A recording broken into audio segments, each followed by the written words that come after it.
kung may totoo lang maski isa, I will hang myself in front of you.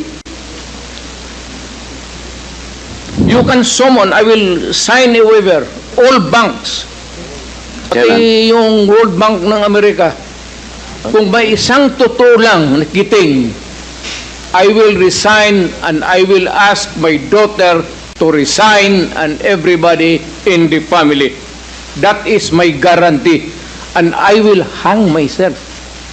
Will the former president be okay that if we draft the waiver now, that it be signed today instead of tomorrow? Will you be fine with that, Mr. President? Anong kapalit, sir? Hindi. Sampalin ko siya sa publiko. Hindi, wala naman. Ngayon na. Wala pong ganunan. Mr. Chairman. I'll give you, sasampalin ko sa Mr. Chairman. Session suspended. Session suspended. Yes.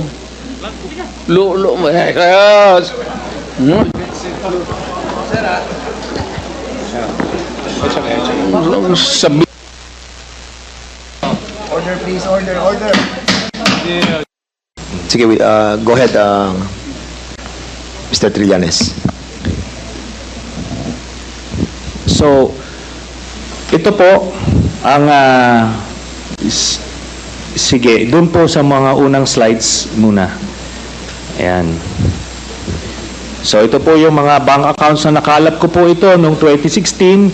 Tapos, ito po ay na-validate na ng Ombudsman na kaparehas nga nung naisumite ng AMLAC sa kanila. Kaya, ano po tayo? Kumpiyansa po tayo sa provenance nitong dokumentong ito. So, sige po, next slide. Ito po yung mga iba't ibang mga pumasok na pagkapirahan kay accounts ni Duterte. Tapos, sige po, next slide. Ayan. So, ang total po ng mga credits na pumasok ay 2.4 billion. No? Ngayon, kung ano talaga yung actual total, malalaman po natin yan pagka binuksan po yung accounts. Ngayon po ito, no? Ang pagkakamali po ni Mr. Duterte nung nagtatago siya ng pagkapirahan, ay ginawa niyang joint account yung kanyang anak na si Vice President Sara Duterte. Kaya ito po ay alam po naman natin na exempted sa Bank Secrecy Law ang impeachment. So, lalabas po yan lahat. Sige po, next slide. Ito po yung last slide. No? Dito po, meron po, ito pong mga transactions na ito, meron pong kay Vice President Sara, meron po kay Duterte, meron po kay Baste Duterte, meron kay Pulong Duterte, at meron po kay Hanilet Abansenya.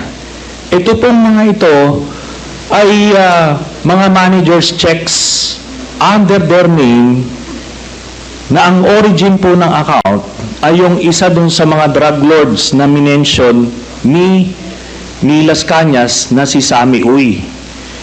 Ito po, ano ito? Siguro ng mga panahon na yan, 2011 to 2013, medyo kumpiyansa sila sa kanilang mga gawain, kaya may physical na checks, no? Pero after that, ano na, ang mga deposito diretso na sa account, so wala nang paper trail. Pero makikita natin dito yung pattern po, Mr. Chairman. Nagdidibidendo yung drug lord dun sa pamilya nila Duterte tuwing October at April, no? Kaya sunod-sunod po yan. And by the way, makikita po natin si Vice President Sara, meron po siyang 2 checking in-encash dyan under her name, manager's checks. Tapos ito po ay while she was mayor, no? Kaya yan ay direct bribery, no? Tapos proceeds of the illegal drug trade. Ito po ang naging pruweba natin. Kaya nung cross match po namin yung dokumento na kuha namin at dito sa mga personalidad na minention po ni Arturo Las Cañas, na-confirm namin yung kanyang istorya. Nakita niyo po dyan, si Duterte, pareha sila ng amount na in cash, no? Tapos itong mga anak, sila Baste Duterte, ayan po, tagte 10 million every 6 months. Kay Pulong Duterte, meron din. Ngayon po, lahat ito ay hawak yan ng mga bangko mismo.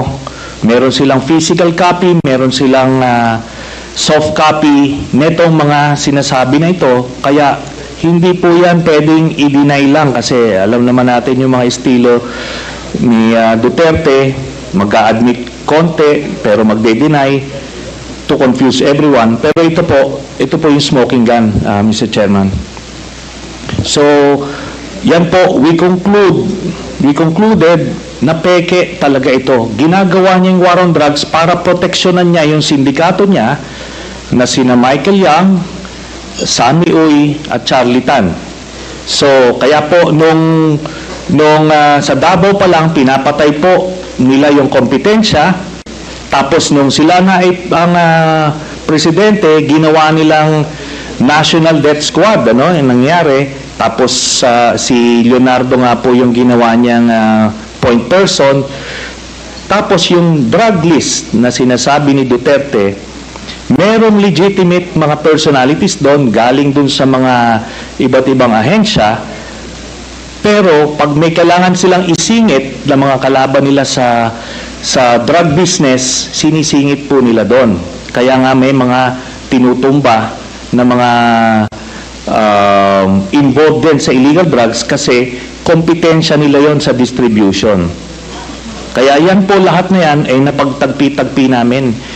So, kaya that would explain kung bakit protektado si Michael Yang kahit na may report itong si Colonel Asierto. Tapos hindi lang po yan, nung nilabas po yung report na yon, sa sobrang pagproteksyon nila kay Michael Yang, yung mismong gumawa ng investigasyon, yun yung gustong ipapatay at sinampahan ng kaliwat kanang kaso. Kaya makita natin dun sa mga drug lord na hindi kasabwat sa sindikato ni Duterte, ano siya, porsigido siyang patayin, pero doon sa kanilang grupo, itong mga ito na mention, Michael Yang, Charlie Tan at Sammy Uy, protektado hanggang ngayon. Ni nga yung PDEA director ni Duterte na si Wilkins Villanueva, ni hindi nga masama sa drug list hanggang after 2022 si Michael Yang. Yun po ang dahilan kasi binilin po sa kanya yan ni Duterte. Salamat po. Mr. Chair, Yeah, please proceed, Congressman Teves. may I Mr. ask Chairman. the former President kung alam niyo po ba na kinasuhan po ni former Senator Trillanes sina Congressman Paulo Duterte, Attorney Mans Carpio for drug smuggling? Hindi ho. Pero kung totoong drug smuggling man sila, they should be prosecuted in court. And if convicted, they should serve sentence in jail. Hindi ko pipigilan yan. Kung totoo. Ngayon, yung narration dito ni ko kilala itong taong to, forgot his name. Your Honor, if there is an iota of truth, ayuta lang, baski konti lang, you can find out, may nilagay siya ng records. Now, I'm willing to execute an affidavit or kayo na lang to summon the banks pursuant to my waiver. Kung may totoo lang baski isa, I will hang myself in front of you. You can summon, I will sign a waiver, all banks, pati yung World Bank ng Amerika. Kung may isang totoo lang nakiting, I will resign and I will ask my daughter to resign and everybody in the family. That is my guarantee. And I will hang myself. Mr. President, Yes, Your Honor. Nalilito na ako kung anong sabihin ko. Pero sabi ko kung if I'm lying or if my statements are falsely stated, or if there is an iota of magbigti ako. So, in the same manner na kung magbigti ako si Trillanes, dapat magsabay rin sa akin. okay, duly noted of your thoughts, Mr. President. Former Senator Trillanes, you're recognized. Maraming salamat, Mr. Chairman.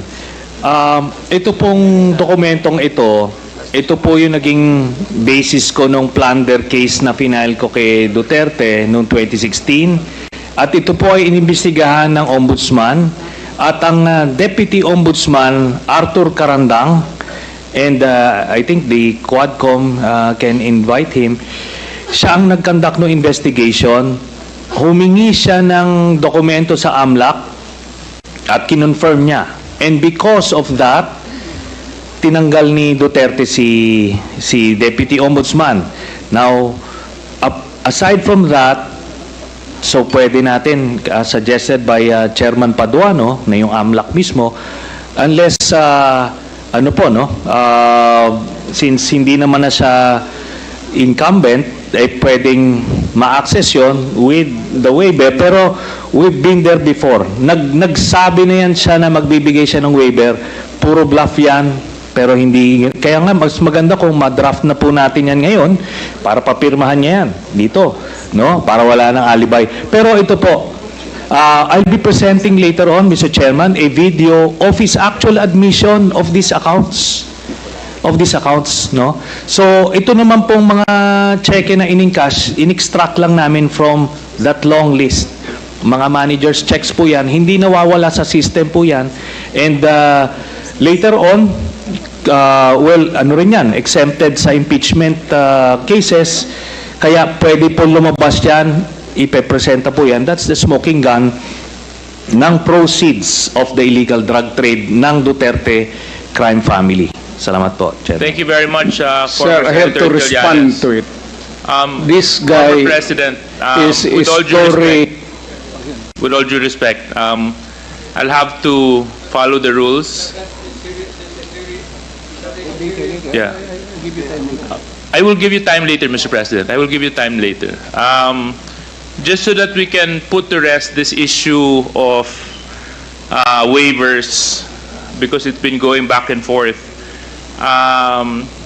Will the former president be okay that if we draft the waiver now, that it be signed today instead of tomorrow? Will you be fine with that, Mr. President? Anong kapalit, sir? Hindi. Sampalin ko siya sa publiko. Hindi. Wala naman. Ngayon na. Wala pong ganunan. Mr. Chairman. I'll give you, sasampalin ko sa Mr. Chairman. Session suspended. Session suspended.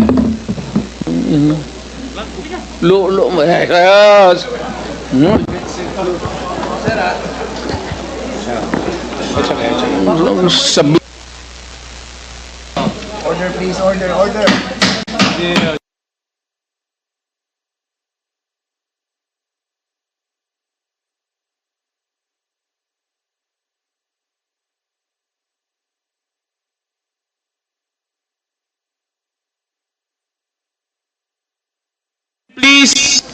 Please observe proper decorum. We are in a committee hearing. We have already stressed from the very beginning that the proper rules, decorum, will be implemented regardless of who you are. Regardless of who you are. We live by a set of rules in this committee, and those set of rules will be followed, and those set of rules will be implemented. If I may. Wait, session, it's still suspended. It's still suspended.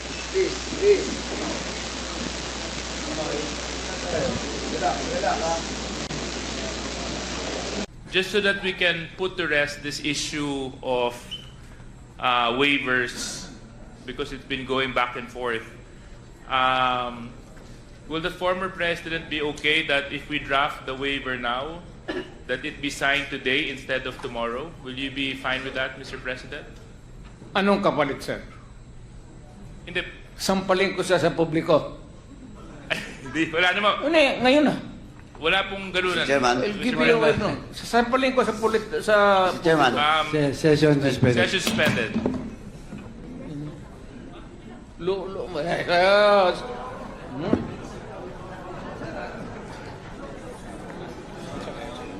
Sabi.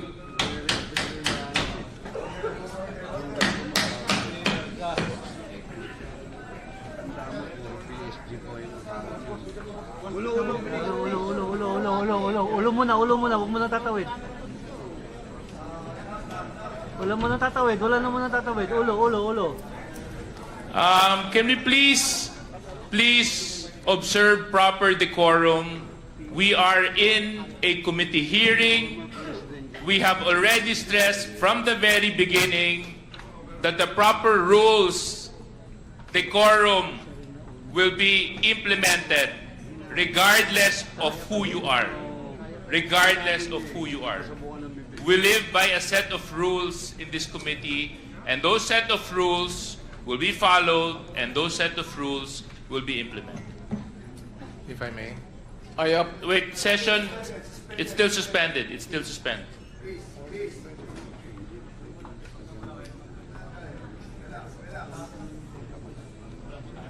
Sorry ho.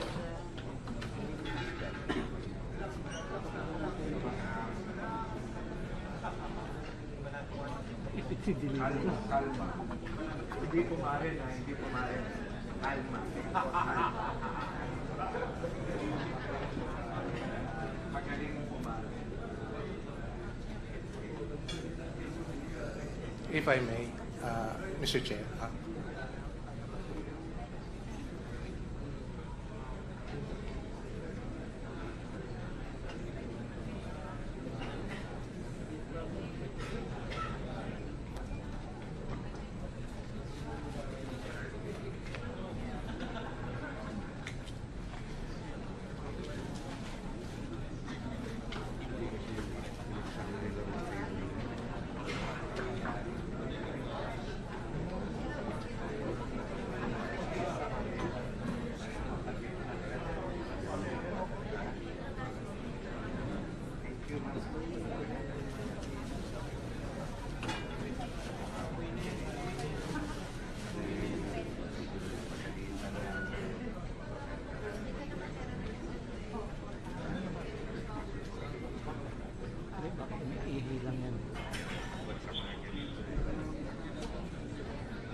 Wala si ano, wala si Ace Barbers. Ah. Lagi si Sherlock. Oh, subo na subo. Haba na. The hearing is now resumed. Chairman? Yes, Chair. SDS. Mr. Chair, may Mr. Chairman, may I move with Wait, priority? former Mr. Chairman, President, I just would like to apologize for the unbecoming behavior. Init sa ulo lang yun. thank you very much for your apology. It is accepted, and I hope that the others beside you would also observe proper decorum. So, but thank you very much for your apology. SDS and Mr. Chairman, may I move to strike off the word sampal on our record? There's a motion to strike off the word sampal in the records. Any second to that? Second, any objection? There being none. Comcheck, you're duly instructed to please strike out that word. Thank you, Mr. Chairman. Secondly, hindi po basketball ito. Yung mga miro nang nag-aaway, yung mga players, kalmante lang po sana. Hindi na maulit yun. Salamat, Mr. Chairman.